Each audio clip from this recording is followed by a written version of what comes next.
La lutte contre la fraude au détachement international de salariés en France est une priorité du ministère du Travail, car elle crée une concurrence déloyale entre les entreprises du même secteur d'activité. Avant le début de la mission, il est donc très important de vérifier que votre prestataire qui emploie des salariés étrangers a bien accompli un certain nombre de déclarations obligatoires, car une absence de vigilance de votre part vous expose à de lourdes sanctions. Voyons les 5 questions clés à se poser.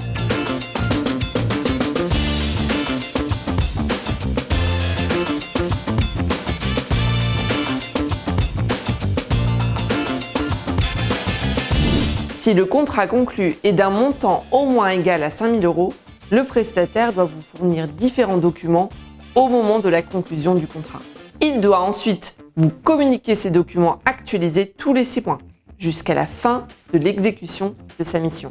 Il s'agit notamment de son numéro de TVA ou tout document mentionnant son identité et son adresse, d'un justificatif prouvant son immatriculation à un registre professionnel à l'étranger, et d'une attestation émanant de l'organisme de sécurité sociale, certifiant qu'il est à jour de ses déclarations sociales et du paiement des cotisations afférentes.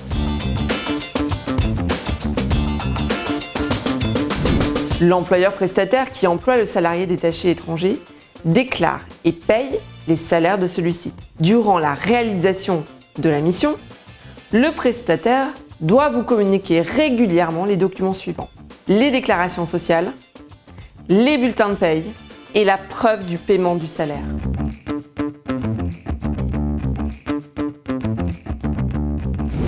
Avant l'arrivée du salarié détaché, son entreprise doit effectuer plusieurs formalités administratives. Tout d'abord, le prestataire doit désigner un représentant de l'entreprise en France. Cette personne, qui peut être vous-même ou un avocat, est chargée d'assurer la liaison avec l'inspection du travail pendant la durée de la prestation.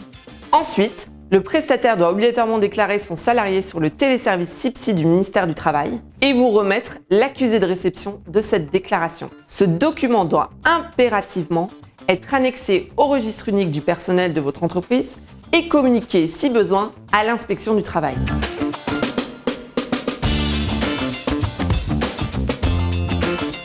Dans ce cas, vous devrez vous-même effectuer une déclaration de détachement sur le téléservice CIPSI du ministère du Travail dans les 48 heures suivant le début du détachement.